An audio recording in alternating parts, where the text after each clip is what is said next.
I want to echo Coach with Coach Marlin and Coach Broadhead. On behalf of our program too, we wish them the best of luck heading into this weekend.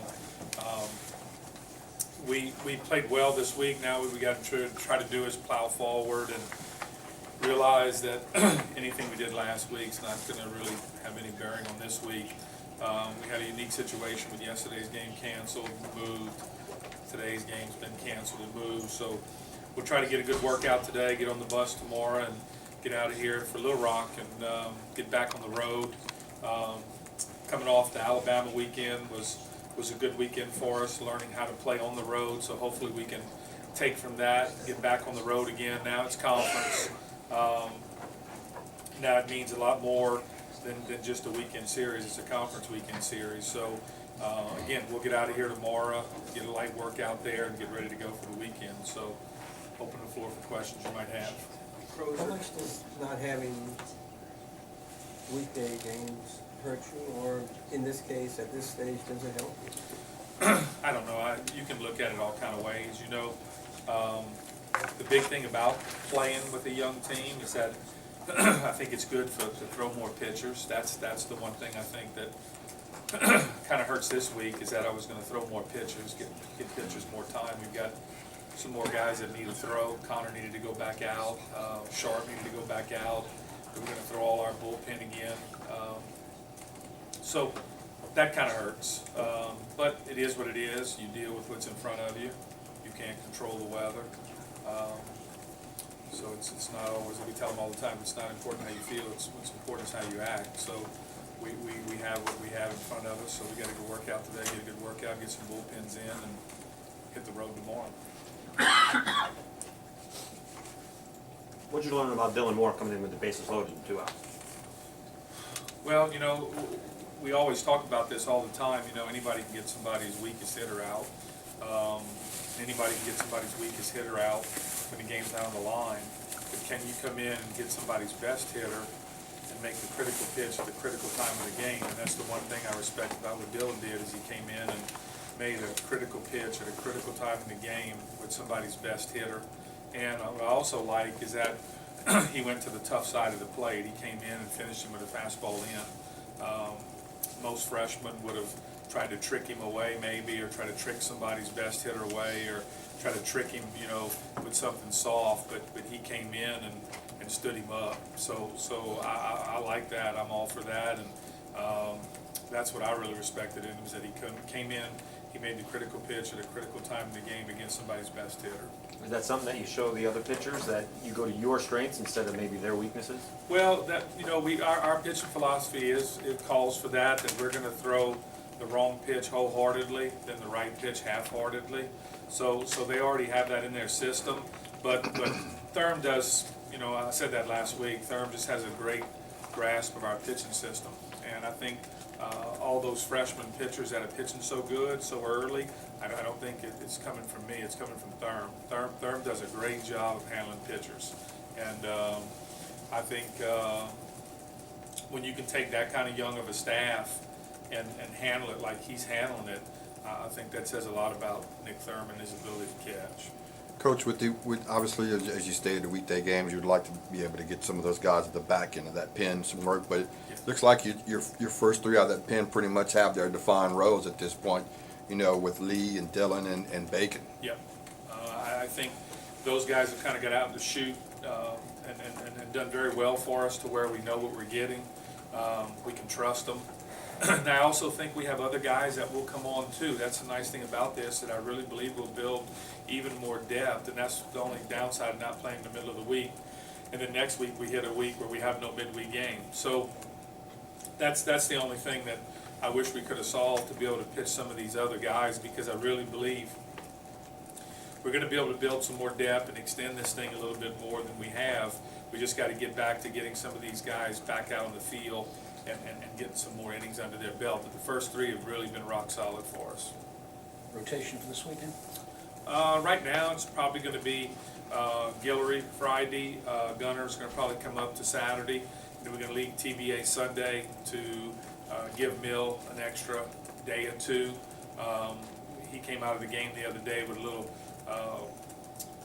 a little tenderness, a little irritated nerve, really. Everything was good this week that the doctor looked at. They put him on some anti-inflammatories. So we'll kind of give him as much rest as he needs, and then we'll check with him as we go throughout the weekend, make sure that one, it's safe for him, because we've got a lot of season left, and then two, to make sure that it's, that we put the team in the best position possible to win. We don't want him going out there if he's not 100%, just because he wants to go out doesn't always add up to can they go out. So that's why we're gonna move up Gunner and give him that extra day in there to try to hopefully let this thing calm down. He's been feeling good this week. He's scheduled to throw a bullpen today at practice, so we'll get to take another look at it. So that's the way we'll go this weekend. What's the Obviously, you want specific, your, sorry, what's the specific injury again? Well, he just had an irritated nerve, so we're just letting that nerve calm down. That's what gave him a little bit of trouble throwing the baseball. Baseball players get it a lot. I mean, even as coaches, when we throw a lot of BP, my last two fingers will go numb on my hand. So it's really because of the pressure on the nerve from throwing so many pitches. But he had a little tingling in his last two fingers, so we had taken him out of the game for that reason. And then we just kind of bumped him back to Sunday and let the anti-inflammatory kick in, let his rest kick in, just make sure that it's safe for him to go back out. obviously the goal is always to have your starters go long into the game, but is that kind of a goal specifically for this weekend, just with kind of a couple short outings last week? Not necessarily. We talked to the bullpen and before the season started, and they fully know that, you know, and I've said this before, and I think I said it even in here, Hunter, who left here 31-7, didn't get through the fifth inning till the regional his freshman year. So to ask freshmen to manage a game, you know, for 7 innings, if they do, it's a bonus. We've had a couple of them push through the fifth inning, and you know, Gunner's outing in Alabama was really good. But our bullpen we think is deep enough. We just want them to consistently keep getting to the fifth and just learn how to push through the fifth. Once they push through the fifth, if you look at our runs given up, we've given up more runs in the fifth inning than any inning throughout the season, and that's because momentum changes in the fifth inning of a 9-inning ball game. And that's where a starter has to earn his salt. Milhorn had the bases loaded at Alabama with 2 outs and didn't push through. So the fifth inning is a killer for starters. That's where you got to learn to push through. Guillory did the first weekend. He pushed through the fifth, his first outing. So a couple of them have pushed through the fifth. What you'd like to try to see now is some consistency of being able to at least get you through the fifth inning. And if they can do that, for me right now, that's all I'm asking, to learn how to do that. Once they can do what Baranek and Austin and Booty did, get you to the seventh, hey, that's a bonus. But I'm not going to ask that out of freshmen right now. You guys struck out a ton of batters last week, I think it was something like 40 strikeouts over the weekend, but didn't have a lot of strikeouts before last weekend. So is that maybe something that's the development of a young staff, or is that just kind of maybe an anomaly? Well, we don't teach the strikeout because you throw more pitches. We don't really care to strike people out. We want to pitch to contact. Keeps the pitch counts down. Let starters go long. You get out of middle relief. They swung at a lot of stuff, you know, that week. But I think we're doing a better job with our intent and being able to attack the white, which is getting us to more 2-strike counts. I think that's the biggest difference, because we're not blowing 94, 95 out there with swing and miss stuff. I think we're starting to attack the white early and we're finishing late, whereas early in the year, we were, you know, throwing and hoping, tiptoeing around the strike zone, and when you tiptoe, you know, amongst the tulips, you're going to be in trouble because you're going to be 2-0, 2-1, 3-0, 3-1, 3-2, and that's what we were. And that's when you're going to get in some serious trouble. So I think since then they've learned to attack the strike zone to where now we can try to finish people 0-2 and 1-2 and 2-2. Your team's 3-1 in one-run games so far this year. Is that something you guys have paid attention to? It's encouraging you guys just zoning that out, the situational stuff. Well, I'm really glad because in one-run games, it's usually the coach's fault. So I'm glad we're 3-1. But a decision you make. But it's good to see that we're learning how to play in a close game, because I think you have to learn how to win all kind of ways, because at the end of the year, I just don't think you're gonna be, you know, when you get to a regional and a super regional, and if your goal is to get to Omaha, I mean, they're playing 2-1 games up there, you know, so if you can only win because you can beat somebody 12 or 13-2, then you're in some trouble. So I'm glad that we've learned how to play in close games, to stay calm and not get spooked, and I think that helped us, even though we didn't win the game in the fight against McNeese that we had. The one thing we did do is for 17 innings, we played in a close game. And that, I think that helped us. When we got back to Troy, 6-5, we didn't get spooked. We were able to just stay playing. And so, yeah, I'm glad we're that away, because sport's crazy. You can get yourself defined, or they can't win close games, or they can't do this, they can't do that. People love to put things on you. And so I'm glad that we got out of the chute early, playing good in one-run ball games. Rob, with that being said, it's only 15 games, I know, and you still have questions, but overall, what are your thoughts on your team at this stage? Well, you know, I'm very proud of where we are, because, again, we lost so much arrogance. 6 guys in that lineup. We lost men. We lost guys that played ahead of their chronological age. I mean, think about it, 6 juniors got drafted. Well, if they weren't playing above their chronological age, why would the pro scouts take them if they weren't ready? So you got 6 juniors that left you. Go tell somebody to take 6 juniors off their team right now. I mean, not just one. I mean, I had Coach call me the other day and said, boy, we in trouble, we lost our best hitter. I said, go pick 4 more or 5 more and then call me back. I mean, when you think about that, you know, and you take your Friday night starter gone, Saturday's gone, Sunday's gone, your bullpen's gone, 500 innings we lost.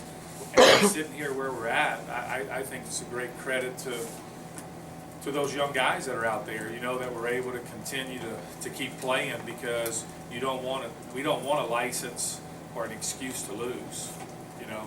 But as Coach said a minute ago, he's a realist. As a realist, I mean, you have to look at what walked out of there, you know.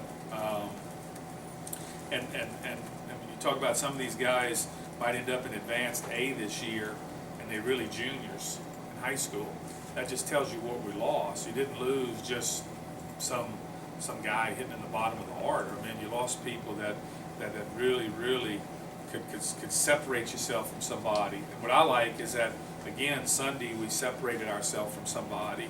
At Alabama, we separated ourselves from somebody on Sunday, you know, and that's so important to be able to do. And so I'm really glad where we are. I think we can get better. I think we can build some more depth in the bullpen, which is going to be nothing but good. We got to shore ourselves up better defensively.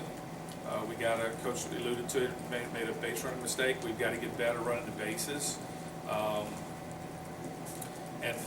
But some pieces that I do like is, you know, when we never lost back-to-back games, and then when we did, they went on a 5-6 game winning streak after that. So there's not a lot of, you know, sitting in the mud digging a rut, you know. Now, as Coach also said, it's a long season. I mean, he's got some freshmen now that might be going through slumps. Okay, that can happen to us. We don't know what will happen when they get tired. I mean, some of these high school seniors that were in Jennings High School and Barb High School last year, they're not going to play. You know, last year we played 58-10, played 68 games. They don't do that in high school.